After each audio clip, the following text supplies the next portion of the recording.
अच्छा, अब हम लोग एनआई एक्ट में पढ़ेंगे प्रेजेंटमेंट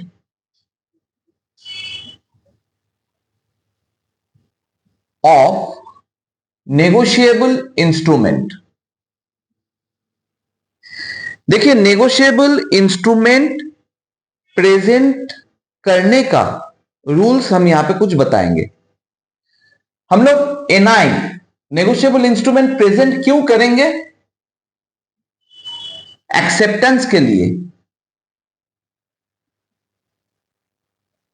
बिल ड्रॉ किया गया या पीएन प्रोमिसरी नोट, ध्यान रहे बिल ऑफ एक्सचेंज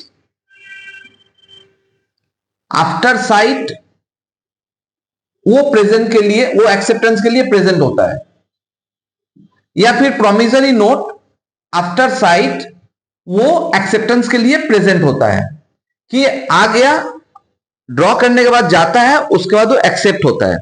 तो प्रेजेंटमेंट जरूरी है एक्सेप्टेंस के लिए, और एक जगह प्रेजेंटमेंट जरूरी है पेमेंट के लिए।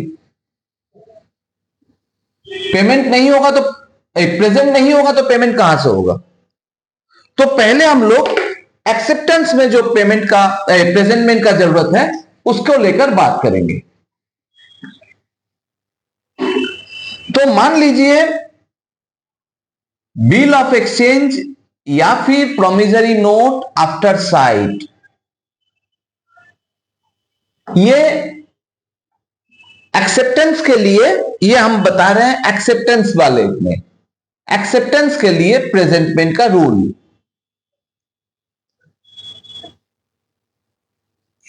ठीक है, तो एक्सेप्टेंस के लिए अगर भेजना है, एग्रीमेंट में अगर लिखा रहेगा स्पेसिफाइड प्लेस,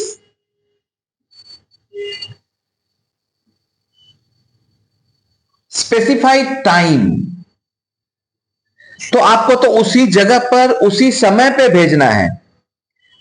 अगर मान लीजिए स्पेसिफाइड टाइम नहीं लिखा गया, सपोज टाइम स्पेसिफाइड नहीं है, तो क्या कीजिएगा? रीजनेबल टाइम उसके अंदर भेज दीजिए। ठीक है, अच्छा, अगर मान लीजिए स्पेसिफाइड प्लेस नहीं है, तो एक्सेप्टेंस के लिए कोई स्पेसिफाइड प्लेस नहीं बताया गया, तो ड्रॉयर को सर्च कर लीजिए, मतलब जो एक्सेप्ट करेगा उसको आप सर्च कर लीजिए और उसके बाद उससे एक्सेप्ट करवा लीजिए। ठीक है, अगर मान लीजिए आप बताते हैं कि सर्च करने पर वो आदमी नहीं मिला, तो फिर क्या होगा? बिल डिसऑनर हो जाएगा।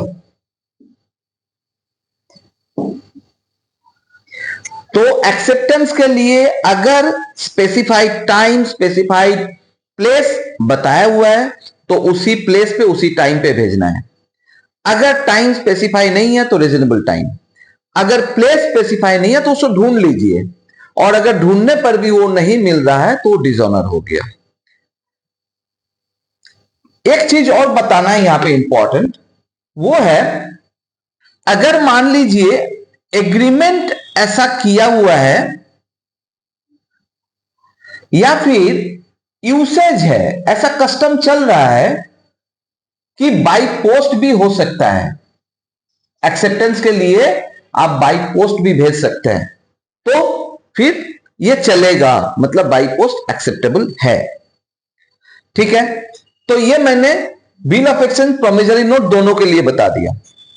अब क्या होता है, कभी कभी ड्रॉई बताता है कि मुझे थोड़ा समय चाहिए यह सोचने के लिए कि मैं इसे एक्सेप्ट करूं या नहीं करूं। ड्रॉअर को देना पड़ेगा, must, drawer must give 48 hours time,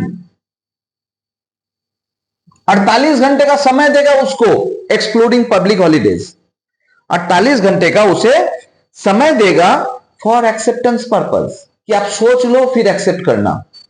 तो ये मैंने आपको प्रेजेंटमेंट रूल फॉर एक्सेप्टेंस बताया। अब मैं डिस्कस करूंगा प्रेजेंटमेंट रूल फॉर पेमेंट्स।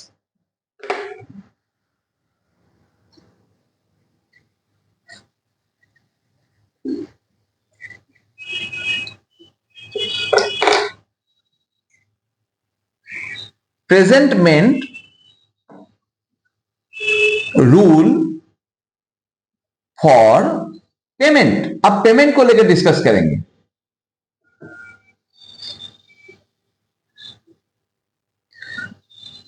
देखिए, पेमेंट के लिए अगर बिल को भेजा जा रहा है तो प्रेजेंटमेंट इज मस्ट, आपको प्रेजेंट करना पड़ेगा। Presentment is must. अगर आप प्रेजेंट नहीं करते हैं तो अदर पार्टी को आप बोल नहीं पाइएगा ये पेमेंट नहीं मिला, उसको आप लायबल नहीं कर सकते। प्रेजेंट होना जरूरी है। और अगर मान लीजिए एग्रीमेंट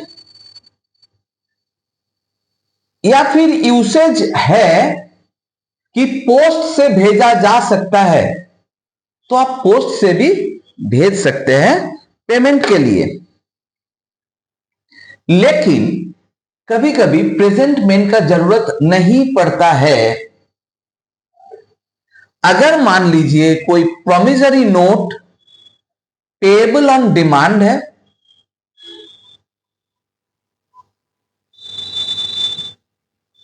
प्रोमिसरी नोट जो है पेएबल ऑन डिमांड है and not payable eight specified place, not payable eight specified place, तो इस केस में प्रेजेंटमेंट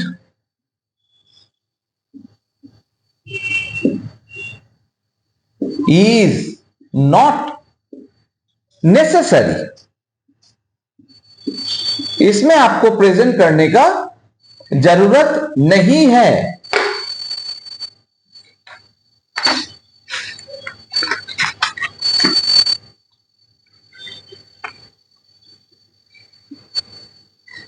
अच्छा, प्रेजेंटमेंट रूल में टाइमिंग के बारे में थोड़ा सा बता देते हैं। अगर स्पेसिफाइड टाइम नहीं है तो क्या कीजिएगा, usual hours of business, usual hours of business, कोई भी एक बिजनेस डे में बिजनेस आवर्स में आपको प्रेजेंट करना पड़ेगा। अगर मान लीजिए स्पेसिफाइड प्लेस नहीं है,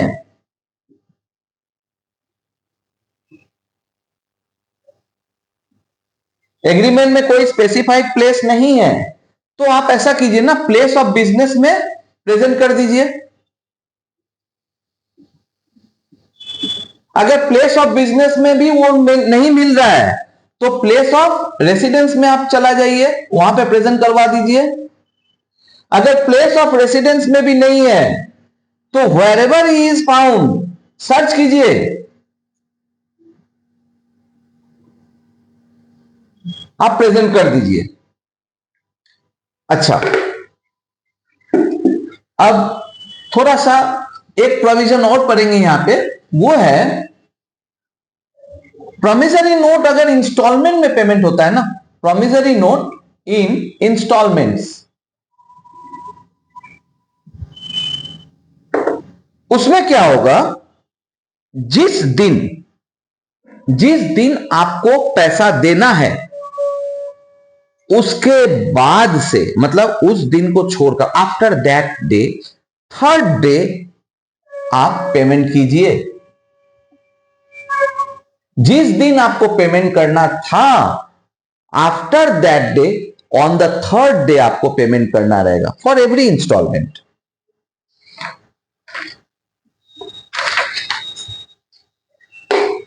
अच्छा, मैंने जो प्रेजेंटमेंट ऑफ पेमेंट का रूल बताया या प्रेजेंटमेंट फॉर एक्सेप्टेंस, ये जो प्रेजेंटमेंट का मैंने रूल बताया, ये एक्सेप्टेंस के लिए भी बताया और पेमेंट के लिए भी बताया, दोनों के लिए बताया। अब एक चीज और बताऊंगा, क्या ये रूल सिर्फ उनके लिए नहीं है, ड्रॉअर ड्रॉई के लिए नहीं है, ये ऑथराइज्ड एजेंट के लिए भी एप्लीकेबल हो जाएगा अगर वो ऑथराइज्ड एजेंट अपॉइंट कर देते हैं। अगर डिसीज्ड है तो उनके रिप्रेजेंटेटिव ऑफ डिसीज्ड, उनके लिए भी ये एप्लीकेबल हो जाता है। और अगर वो इंसॉल्वेंट है तो असाइनी ऑफ इंसॉल्वेंट, उनके लिए भी सेम रूल एप्लीकेबल हो जाता है।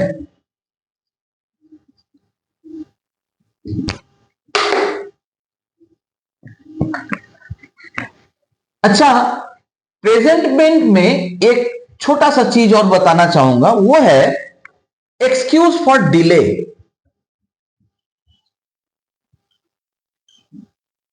डिले हो गया प्रेजेंट करने में, क्या वो माफ किया जा सकता है? यस, अगर वो beyond the control of the party होगा, बियॉन्ड द कंट्रोल होगा कि हां कंट्रोल में नहीं था, तो वो एक्सक्यूज किया जा सकता है। अब एक वाइटल सेक्शन पढ़ेंगे, सेक्शन 76। सेक्शन 76 सुनकर आपको अच्छा लगेगा, जहां पे presentment is not necessary.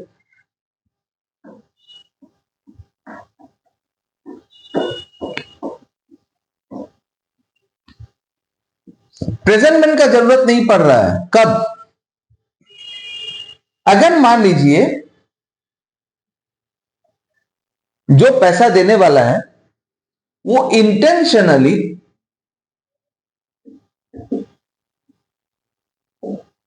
Prevent कर रहा है, मुझे प्रेजेंट करने में इंटेंशनली रोक रहा है, या फिर मान लीजिए वो प्लेस ऑफ बिजनेस मेरे को दिया था, पीओबी प्लेस ऑफ बिजनेस, जो एड्रेस दिया था वो वहां पे प्लेस ऑफ बिजनेस है, लेकिन बिजनेस आवर्स में, बिजनेस डे में वो क्लोज्ड है, मतलब बंद है, तो पीओबी क्लोज्ड। सी, अदर प्लेस जहां पे वो मिल सकता है वहां पे भी भेजा गया, नॉट फाउंड। पर्सनल सर्च करना पड़ा, खोज रहे हैं उसको, नॉट फाउंड। तो इस केस में आप प्रेजेंट कैसे कीजिएगा? तो प्रेजेंटमेंट इस केस में नेसेसरी नहीं है। सेकेंडली, ये तो हो गया कि पैसा देना ही नहीं है उसको। सेकेंडली, मान लीजिए जिसको पैसा देना है उसने किसी और को, मिस्टर एक्स को चार्ज दे दिया कि प्रेजेंट हो या ना हो तुम पेमेंट कर देना, तो इस केस में प्रेजेंटेशन का फिर जरूरत है ही नहीं, क्योंकि वो मिस्टर एक्स वो तो प्रेजेंट होगा या नहीं होगा, पेमेंट तो कर देगा। अच्छा, या फिर ऐसा भी तो हो सकता है कि मुझे नॉलेज है कि प्रेजेंट हुआ नहीं, मुझे नॉलेज है कि प्रेजेंट तो हुआ नहीं है बिल, फिर भी मैंने पार्ट पेमेंट कर दिया,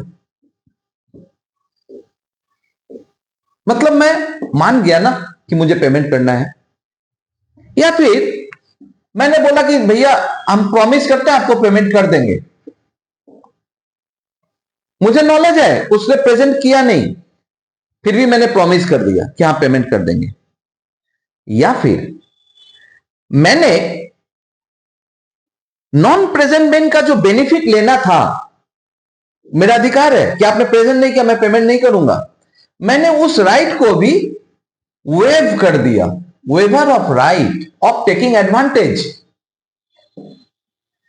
मैंने उस राइट को भी छोड़ दिया कि नहीं लेना है, उस एडवांटेज को लेना नहीं है, पेमेंट करना है, तो फिर प्रेजेंटमेंट का इस केस में भी जरूरत नहीं पड़ेगा। और एक जगह में प्रेजेंटमेंट का जरूरत नहीं पड़ेगा जब ड्रॉवर को कोई डैमेज सफर नहीं करना पड़ रहा है due to non presentment. Drawer को किसी भी तरह का डैमेज का सामना नहीं करना पड़ रहा है। तो रूल नंबर से सेक्शन नंबर 76 ये बहुत ही इंपॉर्टेंट सेक्शन है जहां पे प्रेजेंटमेंट का बिल्कुल ही जरूरत नहीं है।